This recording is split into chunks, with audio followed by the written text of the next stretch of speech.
Hey everybody, Eric here from TOURNA-MIX, the ultimate mix competition website, and today we are going to take a look at my mix of King's Highway by Tom Petty. So this is a cover song that I recently produced, and I sang it too, which made it extra fun to try and mix. I don't recommend trying to mix your own voice. It's super hard. So let's have a listen to this mix of this cover. This, of course, is one of our contest songs this month at TOURNA-MIX. The contest deadline is today. If you're watching this today, which is January 24th, 2023, you have like 10 hours to get your mix in or something like that. It's going to be a special feature today on PULSAR plugins. So we've got Massive from PULSAR, which we're going to take a look at. We've got their wonderful 1178. And lastly, the Mew from PULSAR. So yeah, thanks again to PULSAR for sponsoring us this month. It was really cool. So you can win their plugins as the prizes for, I can't remember if it's this contest. I think it's actually the other contest, but I decided to use their plugins exclusively for my whole mix, just to kind of showcase them. All right, let's hear the mix and then we'll dive into the processing.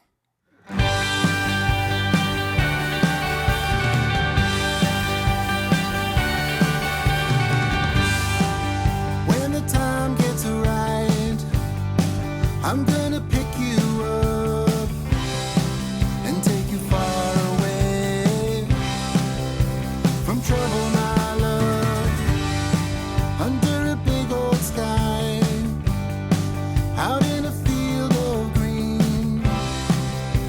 There's gotta be something left for us to believe. Oh, I await the day good fortune comes our way, and we'll ride down the King's Highway, yeah, yeah.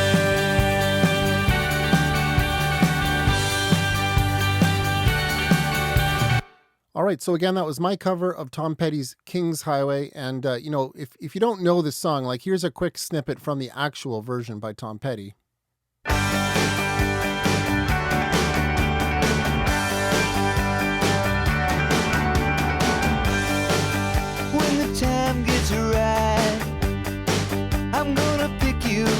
All right, so, you know, I was attempting to get something close to it, like here's mine again. When the time gets right. All right, so I modeled the song quite closely. I wasn't trying to get an exact replica, and of course, how could I? But I wasn't trying to do a cover that was radically different from the original. So anyway, I hope you guys have had fun mixing it. Let's take a look at how I got, you know, my mix. So we'll start with the drums, I think. So here's my final mixed drum sound.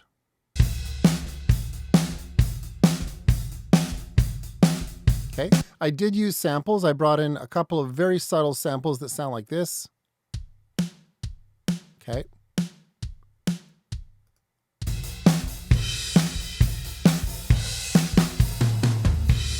Without the samples, my final mixed drum sounded like this. Very similar, to be honest. And with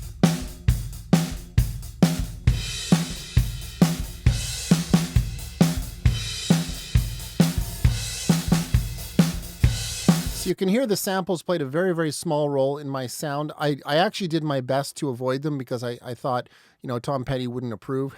That's not true. But I was trying to go for an older kind of sound where, you know, you wouldn't usually have samples. Although it almost sounds like a drum machine was used in the original version. I can't be sure about that, but it's got a robotic kind of sound. So they might have used a drum machine, which is sort of samply in nature. But anyway, let's take a look at this. I'm going to mute my samples for now and just focus on the acoustic drums. So it was a pretty good drum recording, okay? I didn't record the drums. It was an online session player that I hired. I found the cheapest one I could find and went with him, and he did a pretty good job. So here's the raw drums.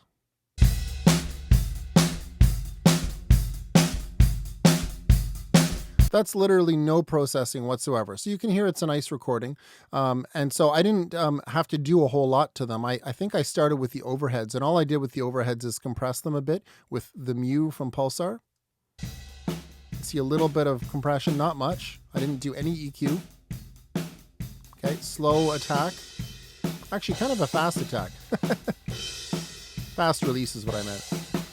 And that's it. I thought the overhead sounded great, so I didn't do any more than that. And it was the same with the rooms. Here are the rooms completely raw.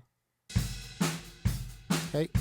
I use the 1178 from PULSAR to give them a little squeeze. Here's without the compression. And with. Not even that big a change. I'm doing maybe 3 dB of compression. Often with room mics, you'll hit them way harder. I just didn't think it sounded good on this song, so I went pretty chill. So far, no EQ, right? Just some compression on the overheads and some compression on the room mics. Both of them are hard panned, okay? So those together, we're here already. And this is the bulk of the sound, right? Okay, and that's it for that. I wove in the hi-hat, of course, and the ride mics. They're mixed fairly high, actually. You can see the fader positions are up there. I inverted the polarity on both of them. That was one of the main phase things that I found. It wasn't a huge, change, but I felt like it helped make the snare sound a bit more full. All right, and then on both of them, I probably just added a little high-pass filter. Okay, so that was all I did to the ride and hi-hats. Yep, that's it. Let's go take a look at the kick. So here's the raw kick. It wasn't my favorite kick sound, if I'm being honest. Not bad. Okay, you can see I kept the sub kick mic very low, and then the kick in being kind of the most volume, and then the kick out. All right, I think mixing this kick sub mic too high would have been a mistake. It was, it adds too much of a boomy sound for this kind of song. All right, let's take a look at the processing. It was real simple. All right, so 2 plugins, a little bit of EQ, pushing up some attack, cutting a little bit of that box area at about 350, and adding a little bit of sub. All right, these are very broad curves with the massive. And it didn't make a huge change because in context, I didn't really find it needed much more. And then a little bit of compression from the 1178. So let's just check this out. Okay, you can see not much compression at all. If I mute the EQ, yeah, that sounds worse to me. Back on, just tightens it up a little bit. But that was it. That's all I did for the kick. Again, I thought these drums sort of sounded natural and good and suited the song, so I didn't do too much in the way of EQ on them. It was sort of the same story with the snare. I used massive and the 1178 again to just shape the sound a little bit.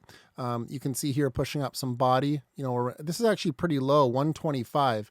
But again, these curves are interesting on the massive. They're very wide. And so whatever, I guess I just found that worked. A little bit of high end here. No mid-range. That's about it. A little high-pass filter. Let's check this out. Okay, so without EQ. And with. Very subtle. All right, very, very subtle. And then I don't think I did anything to the toms. Yeah, I didn't do any gating to the tom. I did no processing to the toms, nothing. I also chose not to use the snare shell. I found this added more phase issues and just sort of generally didn't help the sound. Obviously, you could have used it. I just decided not to. Okay, you can see it's muted there. All right, so, super hands-off. I didn't do much else, but we still have to get to the parallel processing. I added the mu on drum bus. Okay, we'll look at the parallel stuff in a second. Little bit of drum bus processing. Let's hear this.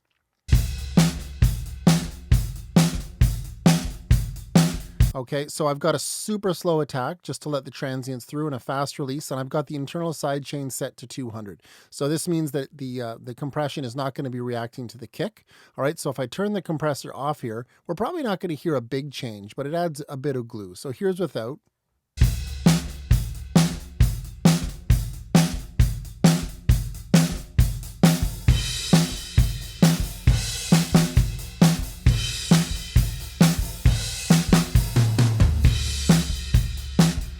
I really like that, but it's very, very subtle, as it should be. I think a lot of times bus compression is subtle. We're not, trying to get all of our sound out of this compressor. You certainly could try that, but because I'm running parallel compression on this, I wanted this to just be a very gentle glue.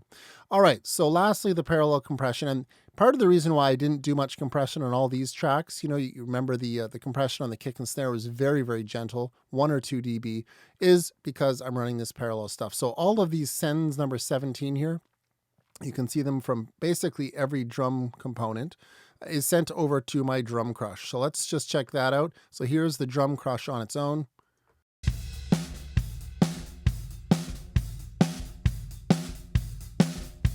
So I'm hardly rewriting the script here. This is just, parallel compression 101, 1176 style compressor, in this case the 1178, smashing it pretty hard, slowest attack, fastest release. That's going to give us the most kind of pumping and aggression, and then that's blended in. So again, if we were to, let's just say, mute the drum crush here and just hear the drums, this is where they would have been.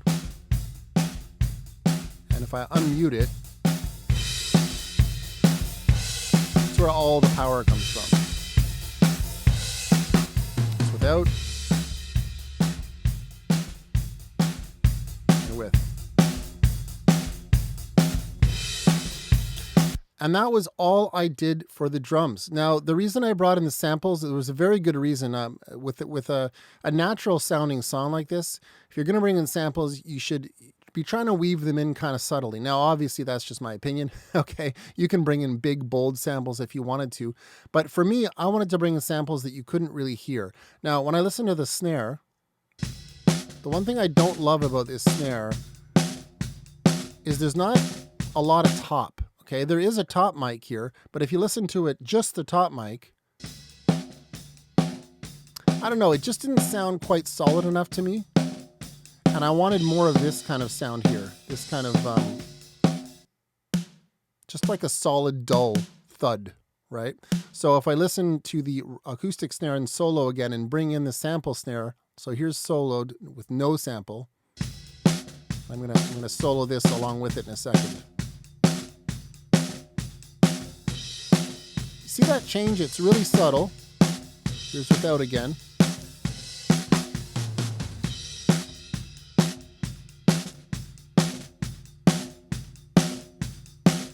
Really, really subtle. And, whenever I'm trying to bring in samples, where I don't really want them to poke out as samples, I always make sure I find the fundamental of the snare. So if we're listening to just the acoustic snare here, okay, we can see that at 176, that's kind of where its body is. All right. Now, if I go over to the snare sample here, I specifically chose this snare sample to fit in really, really well. So, if I pull up Pro Q3 on the sample, we have it right at, 176. Okay, exactly. And I believe I tuned the snare a little bit. I could be wrong. Yeah, I actually did have to tune the snare. You can see this tune here, -5.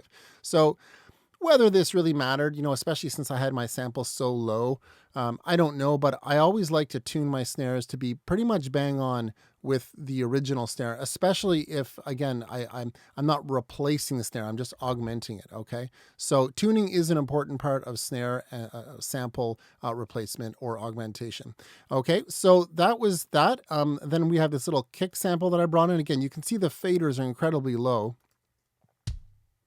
And with this, I actually EQ'd out the low end. I didn't really need the low end. I wanted it more for the smack, okay? So, yeah, again, here's the full drum mix.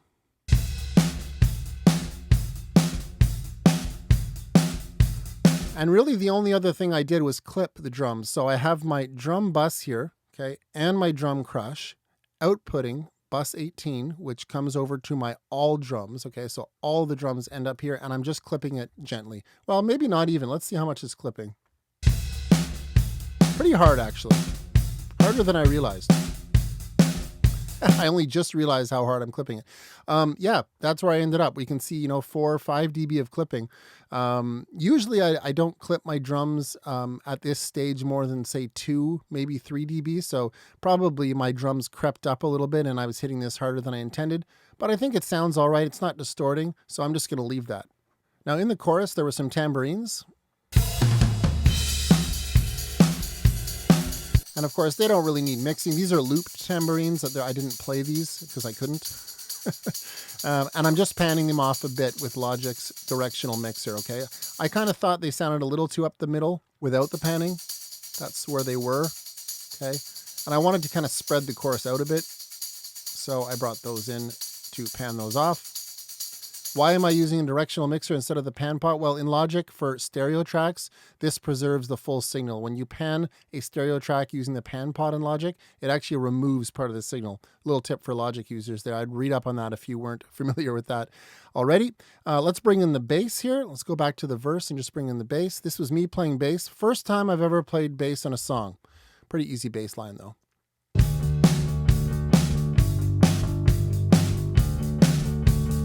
And you can hear it was my first time. I'm rushing, I'm slowing down at certain parts. I didn't edit the bass at all. No timing edits. I just went with my raw performance. And one of the reasons that I was able to get away with that, I think, was because we also had these chugs, which I'll get to in a minute. Okay, playing the same eighth note. And these ones, when I first recorded them, I actually did quantize those. So I found that they kind of drowned out any timing issues on the actual bass that were there. And in context, I didn't really feel like editing the bass was necessary. All right, so let's go back to the bass here. Let me just solo it up for a second. So that's mixed. Here it is raw.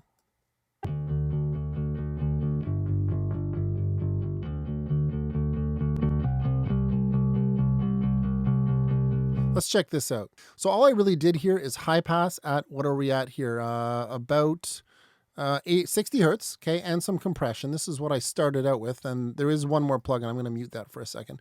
So here's the simple bass processing, a big push here at about 1K or so. What are we at here? Yeah, about 1.6K. But again, huge broad curves on this thing. And pretty stiff compression, okay? Probably up to 10 dB on certain hits. Here's without EQ.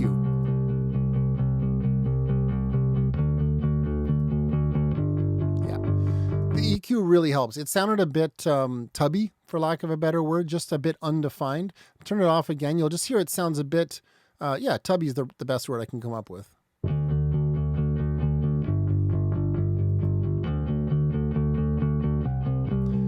Subtle, but it tightens it up nicely. And then I still found it a little muddy or tubby, so I brought in this EQ here, one big kind of boost. So if I were to solo this up, I wasn't liking that little garbled kind of almost ringing sound. So if I mute it, yeah, not a fan of that. Yeah, really gets rid of all that junk that we don't really need for this particular take or track. And so here we are with the drums.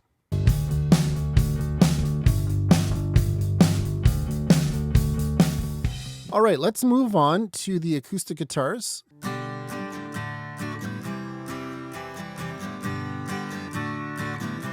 Okay, and let me just take off the processing for a second. So here's the raw acoustics.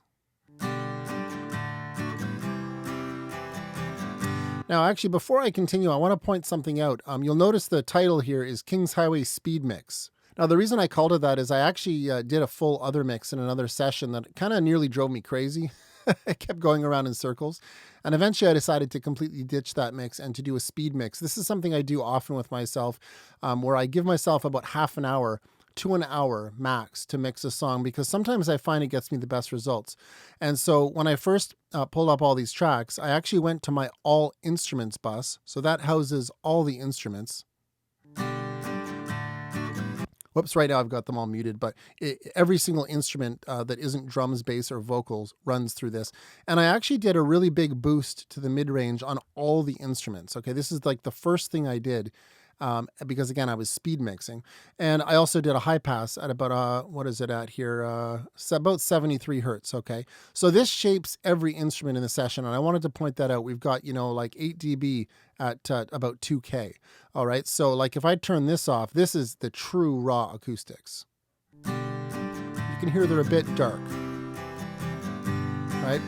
So if I turn on this, it makes a big difference. Off. Okay, so that was the first thing, and then I on the track level I compressed them 2 dB or so, the slow attack to accentuate the transients. Okay, and then a little bit more EQ with the massive. So just brightening up the high end and taking out just a little bit more lows here. I used this shelf because I'd already had the high pass filter on the all instruments bus. Okay, so if I turn this EQ off, back on, good. And there we have it. Just have the nice perked up sound on those acoustics. Sounds like this with the drums. They're mixed pretty low, but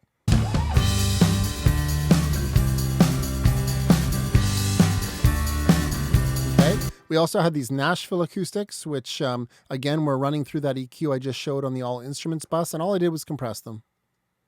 Just a bit of compression. Again, slow attack. Here's with both acoustic guitars.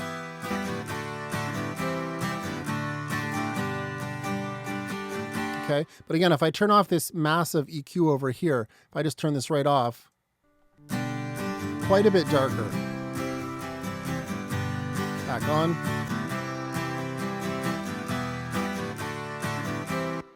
All right, so that was the acoustic guitars. We had these little fun chicka chicka guitars, which came in at times. That's this little section here. Fun fact about these, I couldn't play the part. Okay, it was too fast. That chicka chicka chicka cha. I couldn't do it. I could do it at about 120 BPM, but at 134, my old arms were just unable to do it. So I actually recorded each hit. So down hit, cha, up hit, down hit, as separate takes and stitched them together. And then of course I, double tracked everything like 4 or 5 times. But yeah, this is a complete scam of a part that I put in here because I couldn't play it. But you know what? In the studio, if I hadn't told you this, you probably never would have known. In the studio, everything is fair ball. There's no ethics in music production. It's whatever gets the job done. I wanted these to be tight. I wanted them, to be in time and sounding good. And I couldn't play the part, and I didn't really have the patience to practice for a few weeks to get good enough. So we ended up with something that, again, just sounds like I did play the part. All right. Just keep in mind, I didn't have to tell you that. So the processing on this was pretty straightforward, removing some lows and adding some highs. And I believe I hit it. I wanted a bit more aggression, so I used an 1178. Okay, there really wasn't much to do to those. It was mostly just about brightening and removing low end. All right, so that's all of the acoustic guitars done now. And then in the chorus, we also have these rock guitars, these guys here.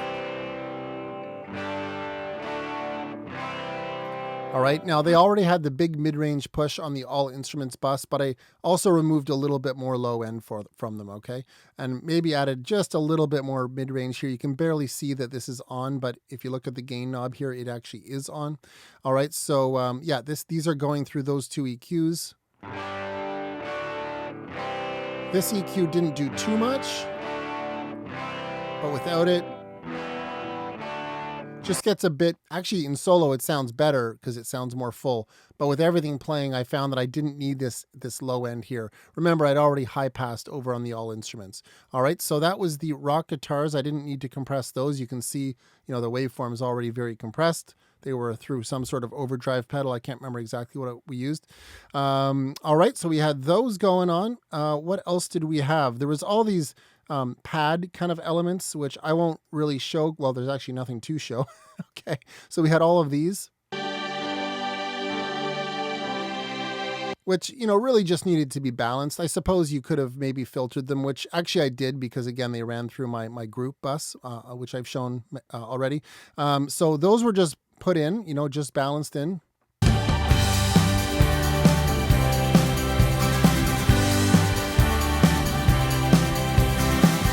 Right, and there we go. It's sounding like a song.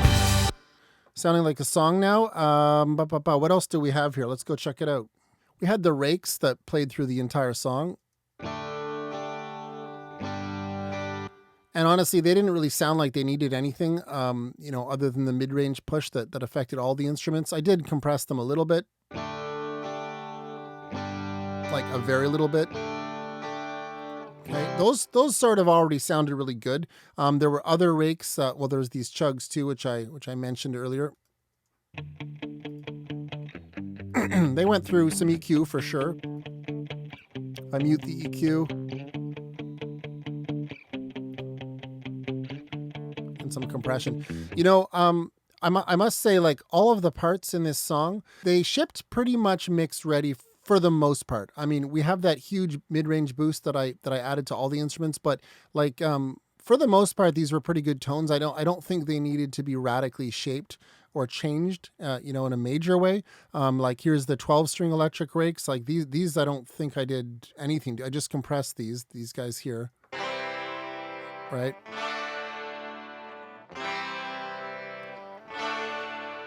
And, you know, as I mentioned earlier, it was a speed mix. And part of the reason why I decided to try and get away with just processing everything that was an instrument with one plugin was that, again, that they were pretty good tones. Everything was recorded through nice gear. The tones were chosen reasonably well, I think. So, yeah, there wasn't a whole lot to do. In the end, I did have to shape them a bit more than that one EQ, but not a whole lot, right? We had the solo, which was really fun. I love 12-string guitars so much. And luckily, one of my closest friends owns one. So we had this solo over here, which I think I just perked up the mid-range a little bit more. Here's massive again. Great EQ. I added a little bit more EQ to the solo than I already had.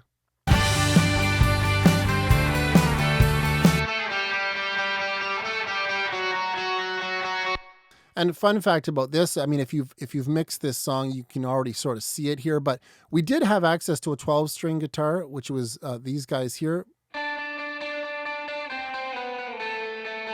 Okay, that's an actual 12-string, not a real Rickenbacker, but, you know, some sort of knockoff.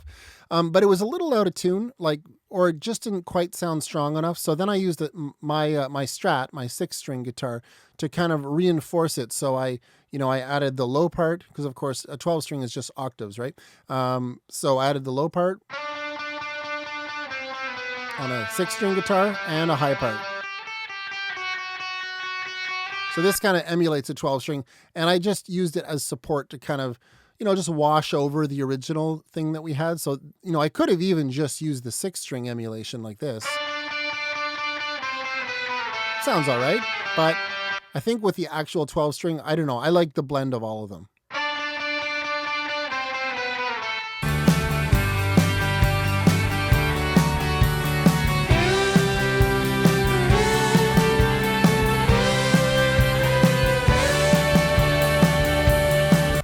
All right, and just like that, you know, we have the instrumental mix. I found the instrumental mix pretty straightforward on this song. I really struggled with the vocal, which again was me.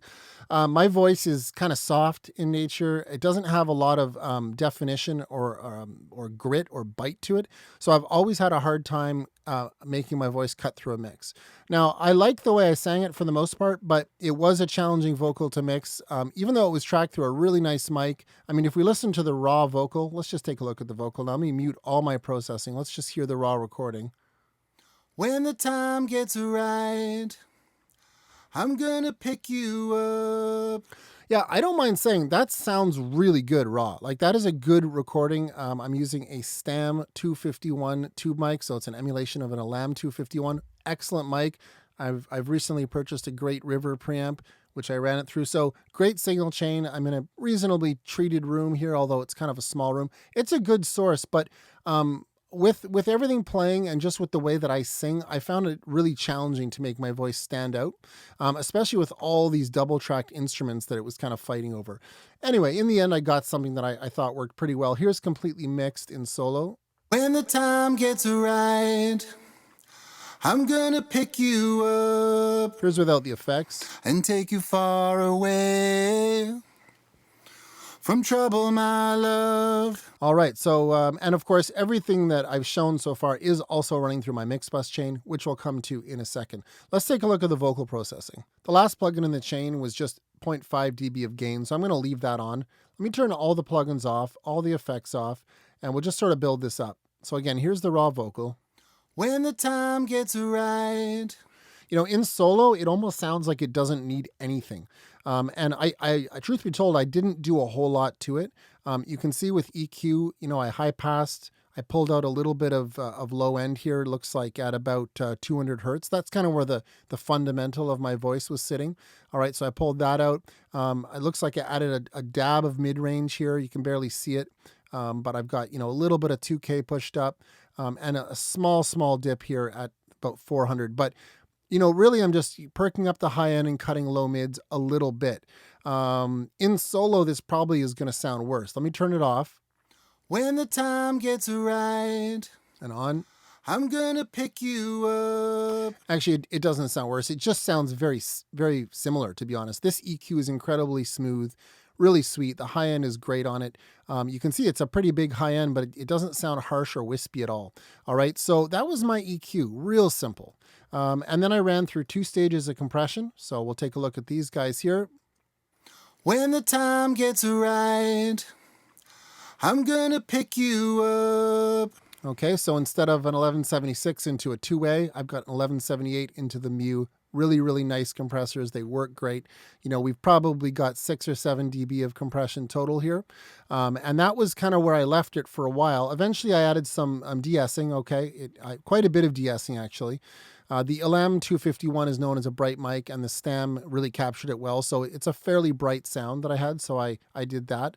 Now, PULSAR doesn't have any saturation plugins, so I allowed myself to dip into Cush here and used Omega A just for a little bit of extra brightness. So if I turn it off, here's where we were. When the time gets right. Okay, perfectly good sound. Here's with. When the time gets right. I really like what that does. It's pretty subtle, okay, but this just adds a little crispy definition, and I find it almost demuds things a little bit. It's almost like it scoops out the low mids a bit. So that was Omega A just to add a little more spice, okay? And then at a certain point, the song was sounding a little too back on its heels. My vocal was sounding not quite like, almost like it didn't mean business enough. So I added more compression. Now, because I'd already used the 1178 and the mu, it seemed a little strange to pull up another one of those, so I just brought up Omega A for some additional compression. When the time gets right, I'm gonna pick you up. And you can hear it now. In solo, you can hear the compression, but in context, I thought it worked. Finally, I was just hearing a little too much low mids, especially in the chorus, so I pulled out a little bit of 400. When the time gets right. It's a dynamic cut. When the time gets right, I'm gonna pick you up. Okay, and again, we started here. When the time gets right. So it's not even that big a change. You can definitely hear the compression. When the time gets right. But for the most part, the tone of the vocal I thought was there. The capture was there. But again, my voice just has a hard time cutting through the mix. So, yeah, I struggle with that for a little bit. I struggle with the effects too, because Tom Petty's voice is always bone dry. Like, you rarely hear any effects on his voice. So I tried to copy that for the longest time. And finally, I caved in and added some reverb and delay and a little bit of micro shift. So with the effects, we ended up here. When the time gets right. Sounds a little crazy in solo. Let's hear it in the mix. When the time gets right, I'm gonna pick you up. Yeah, I mean, I'm still sort of debating on whether that much ambience is necessary. Again, it's hard when you listen to the original because it's so dry. If I turn these off, here's without the effects.